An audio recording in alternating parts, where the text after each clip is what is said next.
di sini Anggun Triani di Biserpan, Bincang Seru Nepan. Sekarang kita kedatangan tamu yang paling spesial nih dari Puskesmas Japara. Boleh teh perkenalkan dulu namanya?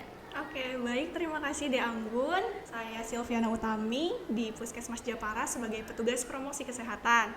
Saat ini saya sedang melaksanakan kegiatan aktualisasi Latsar CPNS. Jadi kita nanti bakalan ngobrol ya terkait dengan anemia. Mangga De Anggun, saya kembalikan ke De Anggun. Kasih. Seperti yang tadi Teteh bilang, di sini kita akan membahas seputar anemia. Kebanyakan remaja putri mengalami berbagai anemia. Jadi kita akan membahas seputar anemia. Boleh Teh apa dijelasin apa itu anemia? Oke, kita mulai dari pembahasan anemia dulu ya. Anemia itu apa sih? Coba, pasti sering banget ya mendengar tentang anemia.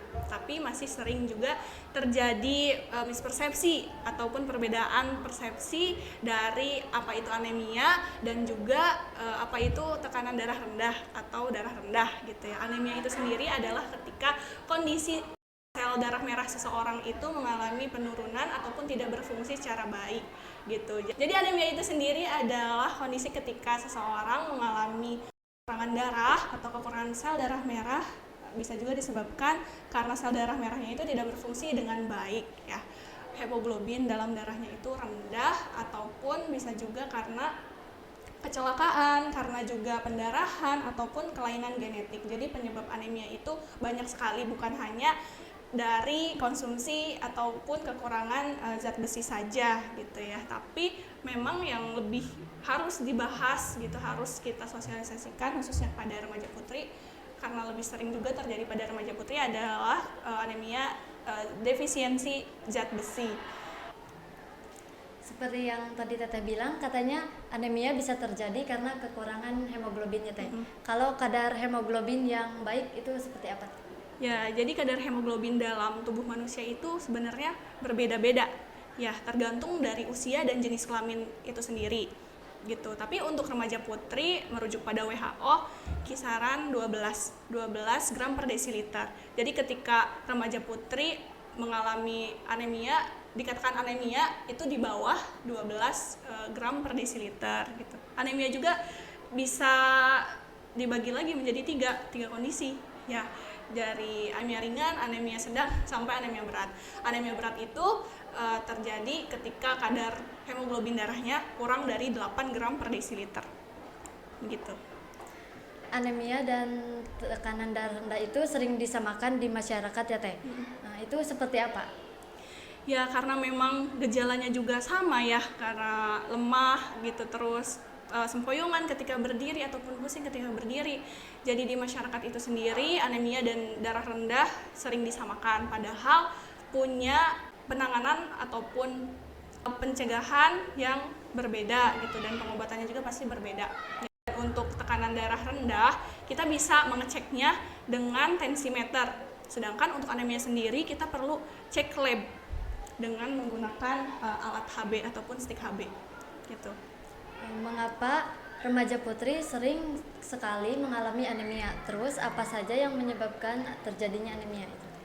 Ya, untuk remaja putri sendiri kenapa rentan ya terkait dengan kondisi anemia ini? Karena memang remaja putri itu setiap bulannya mengalami menstruasi ataupun mengeluarkan darah gitu ya. Nah, ketika darah ini keluar dan kita tidak bisa menggantikannya dari makanan-makanan yang bergizi ataupun punya nilai zat besi, asam folat dan juga B12 yang tinggi, yang baik untuk tubuh kita, maka kita akan kekurangan vitamin ataupun zat besi. Itu yang menyebabkan kita mengalami anemia. Maka dari itu anemia ini rentan sekali terjadi pada remaja putri khususnya. Gitu. Boleh gak Teh sebutkan apa aja gejala-gejala anemia? Ya, seperti yang tadi udah disebutkan ya, gejala anemia itu selain sulit berkonsentrasi, kita juga merasakan lemah, letih, lesu, lunglai, dan lelah gitu, atau biasanya 5L gitu ya. Jadi memang gejalanya seperti itu, dan untuk lebih memastikannya apakah kita ini kekurangan darah ataupun memang kekurangan hemoglobin, ya pasti salah satu caranya adalah dengan cek HB. Di puskesmas ada pelayanannya. Jadi boleh ya sekalian screening, apakah aku ini kok ngerasa pusing terus gitu ya ketika berdiri, sulit konsentrasi ataupun 5L tadi gitu. Dan gejala-gejala anemia tadi juga boleh gitu langsung aja cek ke puskesmas gitu ya. Dan ada satu fun fact juga terkait dengan gejala anemia. Gejalanya itu suka makan es batu, kayak makan es batu ataupun makan tanah. Ada yang suka makan tanah ya, itu gejala anemia sebenarnya. Enak ya, kerauk-kerauk gitu. Iya, teh enak. Bagaimana teh dampak remaja anemia jika tidak teratasi? Dampak anemia ya, kita bayangin aja ya, ketika kita pusing gitu, kita lemas, lelah gitu, ketika bangun tidur, ketika bersekolah, karena bahasanya remaja putri gitu ya, jadi sulit konsentrasi belajarnya gitu, sulit berkonsentrasi itu ketika belajar, tidak paham apa yang guru sampaikan gitu, mengerjakan tugas juga tidak bisa maksimal karena memang kondisi kitanya tidak fit gitu ya, itu akan berlangsung lama sebenarnya, itu jangka pendeknya. Dan ketika kita tidak maksimal dalam belajar, nilai akademik kita pasti bakalan turun gitu. Kita tidak bisa berprestasi lebih dengan tidak bisa bersaing dengan teman-teman yang lain menghadapi dunia kerja gitu. Belum lagi ketika nanti kita menikah sebagai remaja putri, pastikan bakalan mengalami yang namanya menikah, terus hamil dan memiliki anak gitu ya. Nah, itu beresiko mengalami ibu hamil dengan resiko tinggi seperti bayi yang dilahirkannya itu BBLR atau bayi dengan berat badan lahir di bawah 2,5, terus prematur, bayinya juga akan mengalami anemia juga seperti ibunya karena itu diturunkan ya.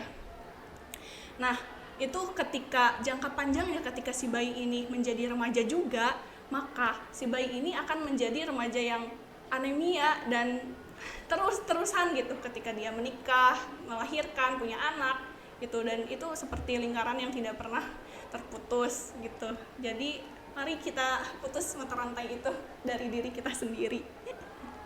Ada gak sih teh dukungan pemerintah untuk memutus mata rantaian anemia? Ya pasti ada ya, dari program-program pemerintah yang memang saat ini kita galakkan gitu, khususnya dari puskesmas sendiri gitu ya, setiap 3 bulan sekali kita mendistribusikan tablet tambah darah kepada remaja putri khususnya di sekolah SMP dan SMA untuk penanganan anemia ini gitu. Dan selain itu kita juga dari pemerintah mengadakan program yang namanya Aksi Bergizi.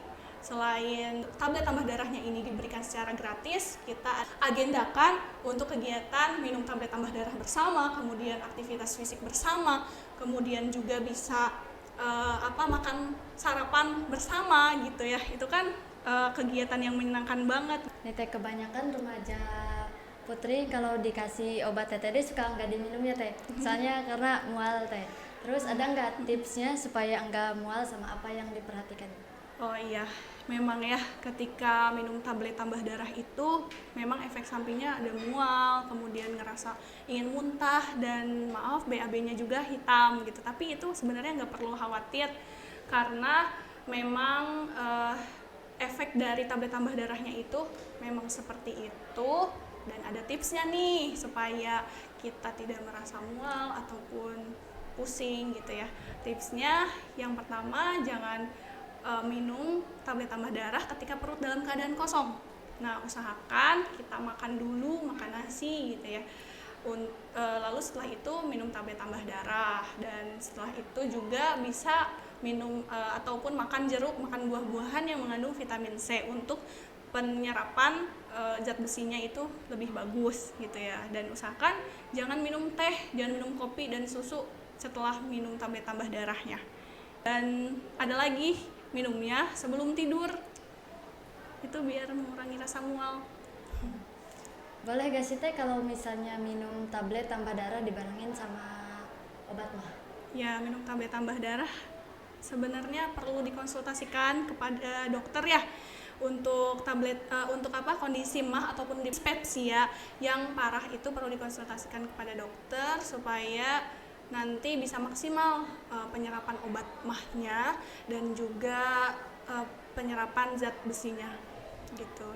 Tapi untuk secara umum boleh saja diminumnya, tapi menunggu 2 jam setelah minum obat mah baru minum tablet tambah darah. seperti itu deh. Kalau anemia sendiri bisa terjadi pada remaja laki-laki gitu? Nah, remaja laki-laki juga persentasenya itu 12% untuk remaja laki-laki. Sedangkan untuk perempuan 23%. Jadi tidak menutup kemungkinan remaja laki-laki juga mengalami yang namanya anemia. Kemudian juga ya itu tadi, bisa jadi anemianya penyebabnya itu berbeda, bisa jadi dari genetik ataupun dari kecelakaan yang memerlukan transfusi darah gitu. Itu bisa saja terjadi pada remaja laki-laki. Kalau tips untuk supaya remaja rajin minum tablet tambah darah ada nggak teh? Tipsnya ya yang penting kita tahu dulu ya manfaat tablet tambah darah itu untuk kesehatan kita seperti apa. Maka dari itu kita sampaikan di sini bahwa pentingnya minum tablet tambah darah bagi remaja putri. Kemudian juga tipsnya diminum secara serempak gitu, secara bareng-bareng. Ketika kita sendiri kan kadang lupa, terus juga kadang ngerasa udah nggak butuh ya deh ya minum tablet tambah darah gitu karena merasa sehat-sehat aja. Nah itu salah, itu keliru.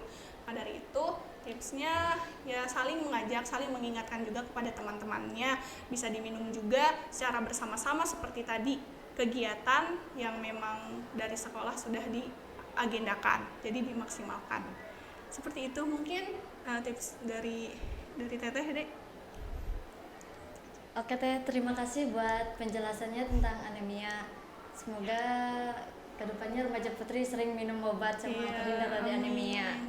Dan satu lagi ya, peran kita tuh sebagai untuk memutus mata rantai sebagai siswa ataupun remaja putri, kita bisa kita bisa makan makanan yang benar aja. Makan yang benar itu udah ngejaga banget sih, udah ngebantu banget kita untuk memutus mata rantai itu. Gitu. Oke, terima kasih teh atas penjelasannya. Mungkin nanti kita akan ketemu lagi di episode-episode selanjutnya bersama narasumber-narasumber yang lainnya. Nanti mungkin kita upload di YouTube SMK 1 Japara bersama Puskesmas Japara. Mungkin sekian saja dari kami, bye-bye.